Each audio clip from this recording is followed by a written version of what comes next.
कड़कड़ाती धूप और झुलसती हुई गर्मी में अगर आप बाहर 10 मिनट व्यतीत कर लें तो शायद पसीने से तरबतर हो जाएंगे। आपको ऐसा लगेगा कि जैसे जीना दुर्भर हो गया है। पर ये लोग जो कोविड काल में अपनी जान का जोखिम लेकर देश की प्रदेश की सेवा कर चुके हैं, ये आज 88 दिन हो गए हैं इनको। धूप हो, गर्मी हो, बारिश हो, तूफान हो, यहाँ पर डटे हुए हैं क्योंकि इनकी मांग है कि प्रदेश की अशोक गहलोत सरकार इनको इनकी नौकरियां वापस दे। आप देख सकते हैं किस तरह से ये जो तमाम लोग हैं ये यहाँ पर आए हुए हैं और अपने परिवार के लोगों के साथ आए हुए हैं। ये चाहते हैं कि जो नौकरियां कोरोना काल में इनके पास थी वो नौकरियां इनको वापस मिले, इनको संविदा के कैडर में शामिल किया जाए और इनको जीवन यापन करने में जो दिक्कतें आ रही हैं उससे निजात पाने के लिए इनको कम से कम सरकार इनको नौकरियां वापस दे। ये शहीद स्मारक है जयपुर का, यहाँ पर ये जो तमाम लोग हैं ये आंदोलन पर बैठे हुए हैं। कुछ लोगों से बात करना चाहेंगे। हमारे साथ मोहनलाल हैं। मोहनलाल, आप बताएं क्या कुछ सहना पड़ा है आप लोगों को और अभी फिलहाल क्या स्थिति है, क्या सरकार से वार्ता जारी है? पिछले 88 दिन से लगातार शहीदी स्मारक पे डटे हुए हैं। बहुत बार सरकार की तरफ से भी प्रताड़ित किया गया, सरकार के अधिकारियों से भी हमारी वार्ता हुई, परंतु स्पष्ट वार्ता सरकार करना ही नहीं चाहती। जिस प्रकार अग्निवीर की तरफ से सरकार का ध्यान है उस प्रकार मैं राज्य सरकार का ध्यान केंद्रित कराना चाहता हूँ कि महज 2 किलोमीटर दूरी पे शहीदी स्मारक पे हम यहाँ पे बैठे हुए हैं। पिछले 88 दिन में क्या राज्य सरकार की संवेदनशीलता, इतनी संवेदनशीलता है कि संवेदनशीलता ही के नाम से खत्म हो चुकी है। 88 दिन में एक बार भी सरकार वार्ता नहीं करना चाहती। यहाँ पे हमारे पे जो साथी आज 4 दिन से अनशन पे बैठे हुए हैं, एम्बुलेंस की सुविधा तक नहीं, हम हमारे हाथों में उठा के बाहर रोड पे ले जाके यहाँ से 500 मीटर दूरी पे ले जाके खुद के ऑटो में बैठा के हमारे साथी यहाँ पे SMS अस्पताल में भर्ती करवा रहे हैं। प्रशासन द्वारा लाइट काट दी गई, जो टॉयलेट की सुविधा थी वो बंद कर दी गई। और सरकार और क्या चाहती है हमारे से? जो कोरोना योद्धा राजस्थान सरकार को अव्वल बनाने के अंदर दिन रात मेहनत करके वैक्सीनेशन को रात को 10-10 बजे तक में हमने वैक्सीनेशन किया, राजस्थान सरकार को सेवाएं दी, और आज उनकी यह हालत है कि हम 88 दिन से यहाँ बैठे हुए हैं और राज्य सरकार बात तक नहीं करना चाहती हमारे से। तो ये कितनी आप सोच सकते हैं दर्दनाक बात है कि कह रहे हैं कि एम्बुलेंस तक यहाँ पे मुहैया नहीं करवाई गई है। जो लोग अनशन पर बैठे हुए हैं इस मांग को लेकर कि नौकरियां बहाल हों, जो लोग जिनके परिवार इस रोजगार पर की उम्मीद पर टिके हुए हैं उनको एक उम्मीद का आसरा मिले, उसके बावजूद ये अनशन पर बैठे हुए हैं। तो क्या अशोक गहलोत सरकार मुद्दे देखकर अपनी संवेदनशीलता दिखाती है? जहां एक तरफ अग्निपथ के मुद्दे को लेकर सरकार का कहना है कि वो बेरोजगारों के साथ खड़ी है, वो उन लोगों के साथ खड़ी है जो कि आर्मी में आना चाहते हैं, फौज में भर्ती होना चाहते हैं, पर ये लोग जो कि कई महीनों तक कोरोना काल में अपनी सेवाएं दे चुके हैं, अपनी जान का जोखिम उठाकर, उसके बावजूद टीकाकरण में, वैक्सीनेशन में, कई और क्षेत्रों में अपनी सेवाएं दे चुके हैं। कोविड काल में चिकित्सा विभाग के अंतर्गत ये कह रही हैं कि इनकी नौकरियां इनसे क्यों छीन ली गई, इनको अपनी नौकरियां वापस चाहिए। बात करना चाहेंगे। आपका क्या नाम है? मेरा नाम इमरान अनपी है। इमरान, आप बताएं कितने समय आपने कोविड काल में CHA के तौर पर काम किया और अब आप सरकार से क्या चाहते हैं? हमने कोविड काल के अंदर लगभग 9 से 10 महीने तक काम करा और सरकार ने जब कोविड की दूसरी पीक लेयर, बहुत खतरनाक लेयर थी, जब चल रही थी, तब सरकार ने हमें अपॉइंटमेंट किया था।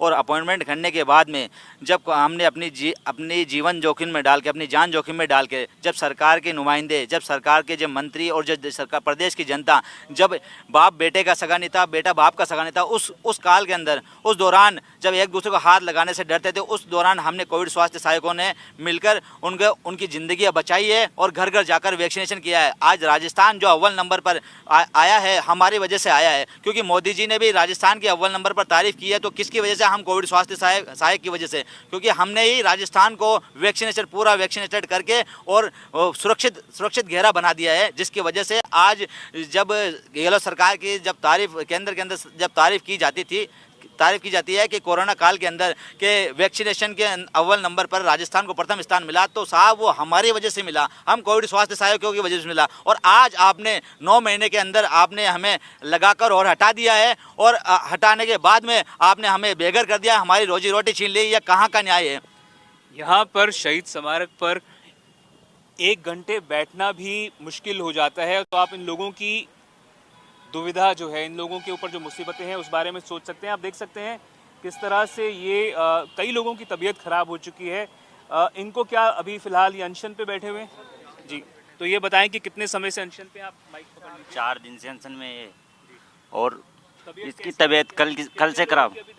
7 लोगों की तो तबीयत खराब हो चुकी थी कल और 3 की आज। 23 लोगों की तबीयत खराब हो चुकी है और जिसमें से 3 एडमिट हैं। तो आप समझ सकते हैं 20 से ज़्यादा लोगों की तबीयत खराब हो चुकी है। कई लोग जो हैं यहाँ पर सरकार की जो संवेदनहीनता है उसको लेकर अनशन पर बैठ गए हैं और उनका कहना है जब तक उनकी मांग पूरी नहीं होगी तब तक आंदोलन जारी रहेगा। कुछ महिलाओं से भी बात करना चाहेंगे, लड़कियों से। आपका क्या नाम है? कब से आप CHA में कार्यरत थी? मेरा नाम सुखी रेवाड़ है और मेरी 16 अप्रैल से ड्यूटी थी, ज्वाइनिंग लेटर से। और हम लोग अनशन पे बैठे हैं 4 दिन से और इनकी भी तबीयत ख़राब हो रही है। मैं सरकार से ये पूछना चाहती हूँ कि वो कितनी मौतें चाहती है हमसे, जो मौतें हम देने को लिए तैयार है। 2 भाई और बहनें सुसाइड कर लिया और वो कितनी मौतें चाहती है, अपना टारगेट बता दें हमें। ये बताएं कि यहाँ पर शहीद स्मारक पर आप लोग 88 दिन से यहाँ पर मौजूद हैं, कितनी दिक्कतों का सामना करना पड़ रहा है? ये बता रहे थे कि बिजली काट दी है और टॉयलेट की भी ठीक से व्यवस्था नहीं है। आप माइक पकड़ के बात अगर कर लें। बिजली भी काट ली गई है, हमारा माइक भी छीन लिया गया, मशीन भी छीन ली गई और नहाने धोने की कोई व्यवस्था नहीं है और बरसात में धूप में सारी समस्याओं का सामना करना पड़ा है हमें। तो आप समझ सकते हैं इनका कहना है कि माइक तक हटा दिया गया है। यहाँ पे पहले कम से कम संबोधित करने के लिए माइक था इनके पास। सुविधाएं जो एक किसी भी व्यक्ति को चाहिए होती है, टॉयलेट की सुविधा, उसके अलावा आसपास जो बिजली की व्यवस्था है, इनका कहना था कि वो भी हटा ली गई है। तो दिक्कतें कितनी ज़्यादा हैं वो आप समझ सकते हैं। और सरकार जो है, जहां एक तरफ तो बीजेपी को घेरने में लग रही थी अग्निपथ के मुद्दे पर, और यहाँ पर जो आंदोलन है वो इतने समय से चल रहा है, उसको लेकर सरकार क्यों निस्तारण नहीं कर रही है? आपका क्या नाम है? कितने समय आपने CHA में अपनी सेवा दी और ये बताएं अब आपको क्या लगता है सरकार आपकी बात मानेगी? मेरा नाम रीना वैष्णव है, मैं झालावाड़ से हूँ। मैंने 9 महीने तक CHA की सेवाएं दी है। कोविड में काम किया, जहाँ पे कोई किसी को टच नहीं कर रहा था वहाँ पे हमने सेवाएं दी है और सरकार ने हमें एकदम से उठा के फेंक दिया। सरकार दिल्ली में जाके विरोध कर रही है बीजेपी सरकार का, मोदी जी का। यहाँ क्यों नहीं देख रही है अपने पैरों के तले कितनी आग जल रही है, उसको क्यों नहीं देखती है सरकार? कितने लोग, कितने भाई बहन हमारे डेली अस्पताल में जा रहे हैं, SMS में एडमिट हो रहे हैं, सरकार को ये दिखाई नहीं देता है। मैं सरकार से ये चाहती हूँ कि संवेदनशील है, संवेदनशील ही रहिए, आप कर दीजिए, हमें जल्दी बहाल कर दीजिए नौकरी से। आप चाहती हैं कि संविदा कैडर में आप लोगों की सबकी भर्ती हो वापस? जी, हमें संविदा कैडर में वापस ज्वाइन करना है। पर सरकार का ये कहना था कि इतने लोगों को जो लिया गया था, कुछ ऐसा वायदा नहीं किया गया था कि जो नौकरियां हैं वो परमानेंट होंगी। तो इसके बारे में क्या कहना है आपका? क्योंकि सरकार कह रही है कि इतने लोगों को वापस ले नहीं पाएंगे शायद। सरकार अगर सुविधा में लगा रही है यूट्यूबी बेस में और दूसरे जो सुविधा में लगा रही है तो हमें ले ले उसकी जगह, तो दूसरे को क्यों ले रही है सरकार? जब हमने 9 महीना कोरोना में काम किया है तो हमें लेना चाहिए। सरकार हमें एक दूसरे को काम करके फेंकना चाहती है। ये आप देख सकते हैं यहाँ पर जयपुर का जो शहीद स्मारक है, यहाँ पे ये सारे जो लोग बैठे हुए हैं, कई सरकार के नुमाइंदों से बातचीत चल रही थी। प्रताप सिंह खाचरियावास कैबिनेट मंत्री, उनसे भी बात हुई। क्या सरकार की तरफ से आपको लग रहा है कि इंटेंशन है बात करने की? प्रताप सिंह जी खाचरियावास से लगातार हम संपर्क में हैं पिछले 1 महीने से, और कल उन्होंने अपना जो मांग पत्र पे लिख के मुख्यमंत्री जी को भी फैक्स किया है और आज भी वार्ता हुई तो उन्होंने बोला है कि हम जल्द ही, मैं मुख्यमंत्री से समय लेके उनसे बात करता हूं और आपका समाधान करवाता हूं। और उससे पहले भी जैसे धर्मेंद्र जी राठौड़ वगैरह, हरीश जी चौधरी, बहुत सारे नेतागणों के द्वारा, बलजीत जी के द्वारा, बहुत लोगों के द्वारा आश्वासन मिला, परंतु जैसे धर्मेंद्र जी राठौड़, इन लोगों की तरफ से जो आश्वासन मिला उनके ऊपर मेरे को नहीं लगता कि ये आश्वासन पे खरे उतरेंगे, क्योंकि धर्मेंद्र जी राठौड़ से तो हम कम से कम 15 बार मिल चुके। 15 दिन में 15 बार में सिर्फ एक ही बात होती है, हम आपका काम चल रहा है, हम बात करते हैं, हम आपका समाधान करवा देंगे। लेकिन पिछले 88 दिन के अंदर ये नहीं लग रहा कि किस स्तर से हमारा काम हो रहा है, कब तक पूर्ण हो जाएगा। सिर्फ ये आश्वासन ही है, अभी तक हमारे साथियों के अभी तक कोई सुध नहीं ले रहा। तो करीब 3 महीने हो गए और आप समझ सकते हैं कि विश्वास की कमी क्यों है इन लोगों में। इनका कहना है कि बार बार इनको आश्वासन मिलता है पर जो इनकी मांग है वो पूरी नहीं होती है। जो इनका कहना है कि नौकरियों का बहाल किया जाए वो नहीं हो रहा है। कोशिश करेंगे और कुछ लोगों से बात करने की।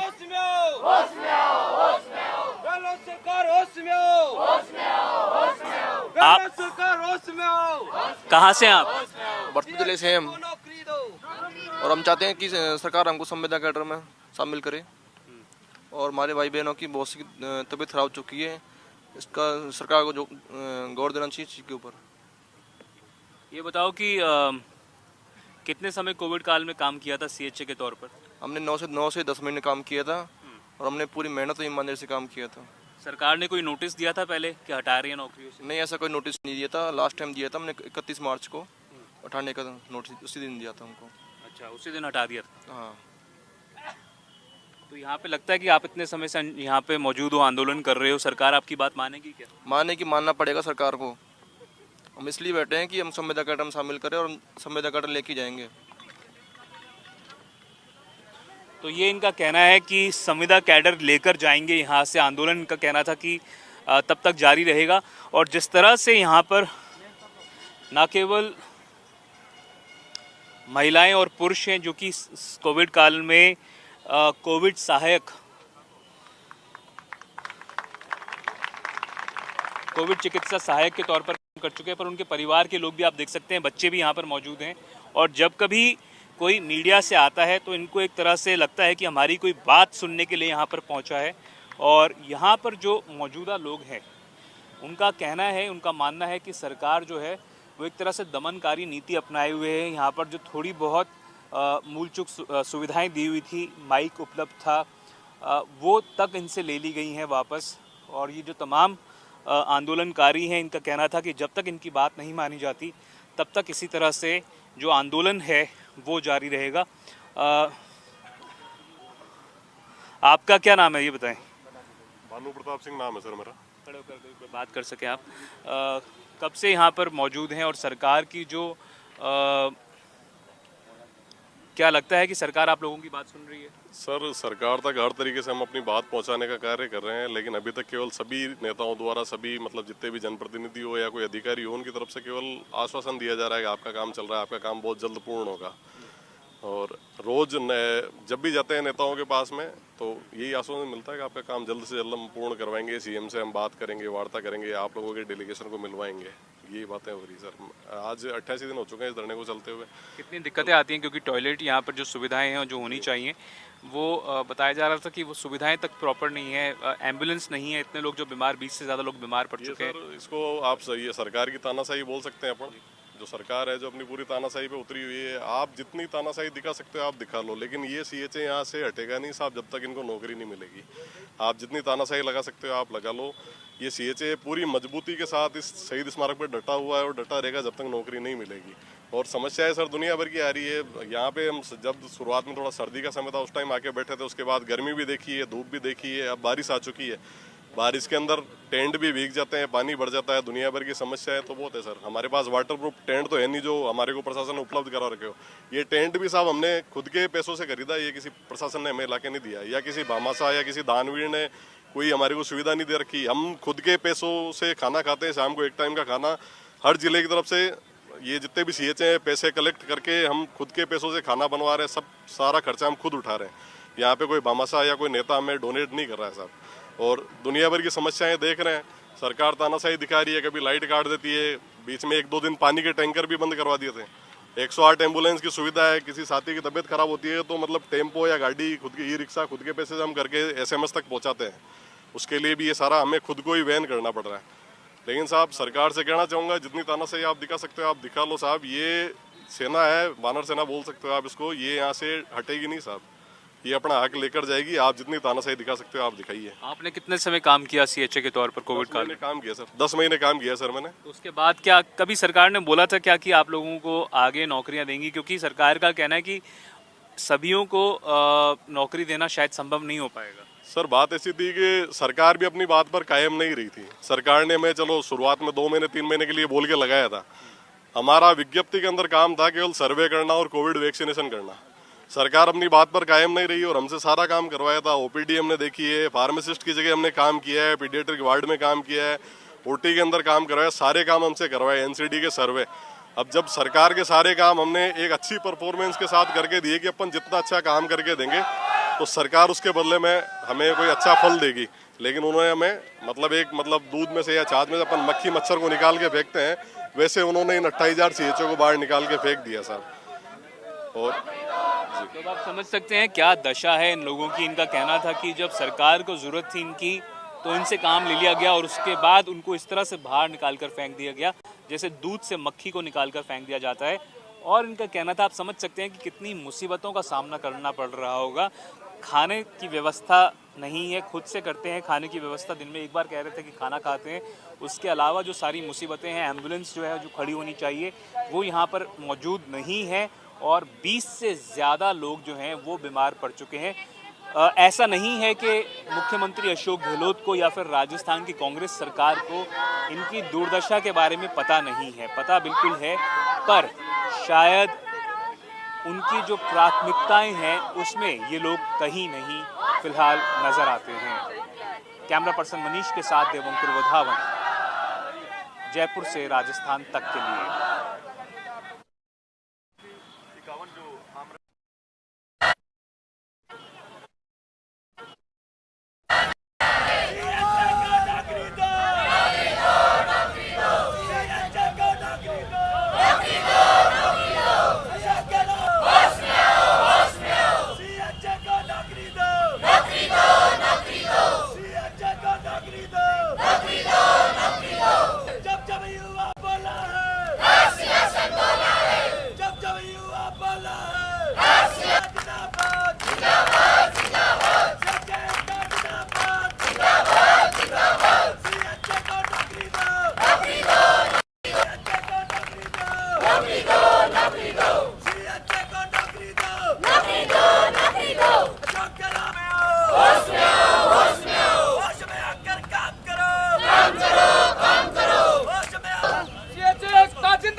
एक और बैठ जाओ साथ में।